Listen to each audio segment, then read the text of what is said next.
안녕하세요. IM투자증권의 김동섭 이사입니다. 오늘 새벽에 끝난 미국과 유럽장은 그래도 강세로 마감을 했죠. 물론 다우는 소폭 조정을 줬습니다. 시장에는 여러 가지 이슈가 나올 수 있는 부분이 있는 그런 상황인데요. 어저께는 미국에서 오바마 대통령이 2기를 맞이하면서 연설이 있었죠. 이 연두 연설에서 1시간 동안 105번의 박수를 받았다고 하는데요. 가장 중요하게 생각하는 것은 중산층을 살리고 고용을 창출하겠다라는 것이 주요 얘기였습니다. 그렇지만 그것이 시장에 영향은 별로 없었던 그런 상황이다라고 생각하시면 될 것 같고요. 미국은 지금 계속해서 기간 조정을 좀 주고 있습니다. 주가는 14,000을 전후에서의 움직임이 계속 나타나고 있는데요. 기술적으로는 고점을 더 벗어날 수 있는 아주 중요한 자리에 있다라고 판단할 수 있습니다. 미국에서는 지금 어떤 특별한 재료가 전혀 없는 상황이기 때문에 시장은 어떻게 보면 펀더멘털적으로 움직일 수 있는 그런 상황이 아닐까라는 생각을 한번 해봐야 될 것 같고요. 지금 시장에서는 G20 정상회담에 대한 기대 심리가 있습니다. G20 정상회담의 기대 심리는 다른 게 아니죠. 엔저에 대한 부분을 어떻게 극복할 것이냐에 대한 부분인데, 어저께 G7에서 공동성명을 발표했는데 사실 이 내용이 별 의미가 없습니다. 제재를 가할 수 있는 것은 없고 정부의 개입보다는 시장의 수요에 맡기자라는 얘기를 하면서 마무리를 했죠. 그렇기 때문에 일본 엔화가 사실은 어저께 상당히 요동을 치는 그런 상황이었습니다. 순식간에 94엔대를 넘어갔다가 다시 밀렸다가 하면서 시장의 방향성을 흔들어 놓는 모습인데요. 전 세계적으로 통화 정책에 대한 부분이 상당히 좀 어려운 부분이 있는 것 같습니다. 왜냐하면 미국에서 양적 완화를 해서 달러를 많이 찍어낸 다음에 그로 인해서 전 세계의 통화가 절상이 되는 분위기였기 때문에 일본이 엔화를 찍는다 그래서 그걸 가지고 크레임을 걸 수 없는 것이 미국의 현실이라는 거죠. 그렇기 때문에 미국 재무부 차관은 오히려 일본을 두둔하는 발언을 했다라는 거죠. 그 얘기는 통화 전쟁을 인정할 수밖에 없는 그런 상황이라는 거고, 그 얘기는 결국 우리나라가 또 역시 통화 전쟁에 가담을 해야 되는 것이 아닌가라는 생각을 합니다. 물론 좀 유로존에서도 엔화로 인해서 지금 상당히 어려움을 겪는 나라가 많습니다. 그중에 가장 중요한 나라가 프랑스죠. 프랑스는 G20 정상회담에서 엔저에 대한 부분을 강하게 압박하기 위해서 의제로 채택하려는 그런 모습이 보이고 있거든요. 이런 모습을 본다 그러면 결국 일본 엔화는 일시적으로나마 멈춰설 수 있는 부분이 있지 않을까라는 생각을 해봅니다. 근데 사실 일본 엔화는 그게 중요하지 않을 것 같습니다. 왜 그러냐면 2007년도에 엔화가 1달러당 127엔, 24엔 정도가 됐습니다. 그렇다면 지금 94엔이면 그 당시 대비로 30엔 정도가 절상이 돼 있다는 거죠.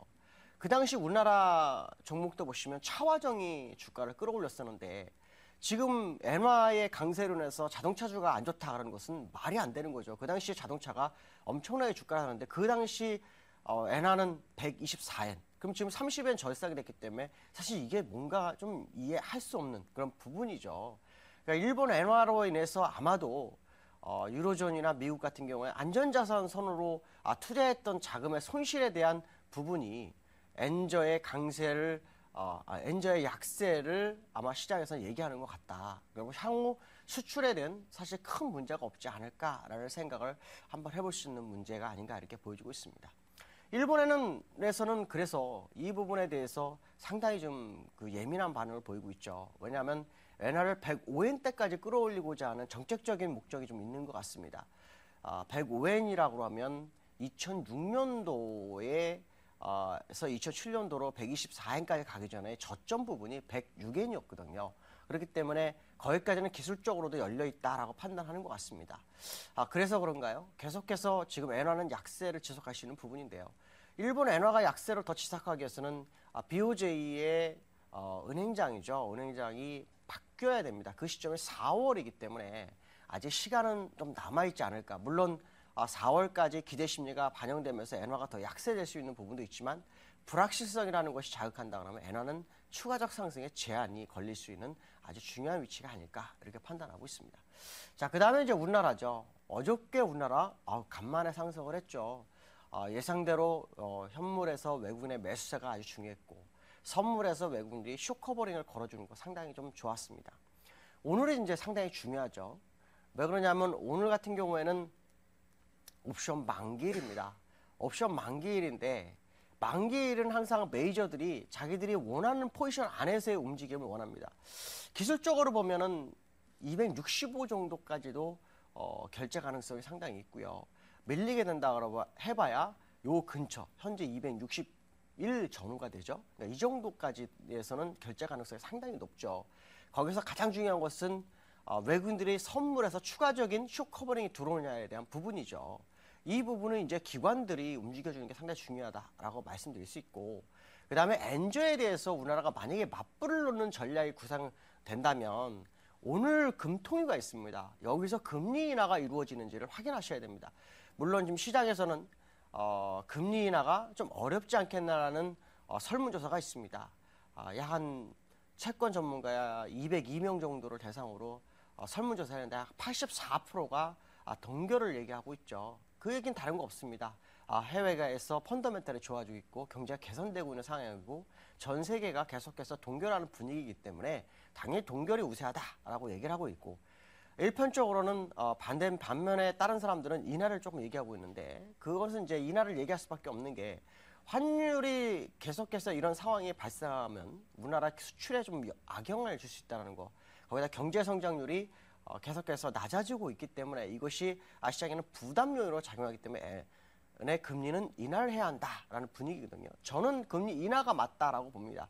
금리 인하를 해서 원래는 주가가 상승해야 되면 외화가 국내로 반입되면서 환율이 떨어지는 게 맞죠. 그렇지만 지금 수출에 대한 부분이 있고 환율 전쟁에 대한 부분을 감안한다면 맞불 전략이 필요합니다. 그러기 위해서는 금리 인하가 필요한데 18대 정부로 넘어갈 수 있는 소지가 있기 때문에 이달에 못하면 다음 달에 하면 거의 확률이 높습니다. 그러나 정상적이라면 이달에 진행하는 것이 좋지 않을까 이렇게 말씀드릴 수 있습니다. 자, 기술적 분석을 간단하게 하죠. 미국 차트를 보면 고점 부분에서의 횡보가 계속해서 진행되고 있는 것이 특징입니다. 전환선 부분에서의 지지력 테스트를 계속 확인하고 있는 그런 상황이다라고 보시면 되겠고, 그러나 추가적 상승은 계속 열려있다라고 보시면 될 것 같습니다. 죄송합니다. 자, 그 다음에 영국입니다. 영국 FTSE를 보면은 지금 요 고점, 여기 보시면 아래 윗꼬리가 굉장히 길어졌던 시점인데 그 윗부분을 지금 메워주러 가고 있는 그런 상황이죠. 이 모습을 본다면 기술적으로는 추가 상승을 열어두고 보셔야 될 것 같고요. 자, 그 다음에 이제 프랑스입니다. 프랑스 60선 찍고 올라오는 그런 모습이 매우 특징적이고요. 자, 그 다음에 이제 우리나라는 어저께 차트는 나오지 않았지만 요 기준선 값을 돌파하고 끝났다라는 거. 그 얘기는 수급적으로 일단 2000선까지는 열려있다라는 걸 생각해야 될 것 같습니다. 자, 오늘은 목요일이죠. 목요일 항상 4시 30분에 여의도 본사 지하 1층에서 강연회가 있습니다. 오늘 그 강연회 있으니까 많은 참석 부탁드리고요. 오늘도 승리하는 하루 되시기 바라겠습니다. 여기까지 하겠습니다. 감사합니다.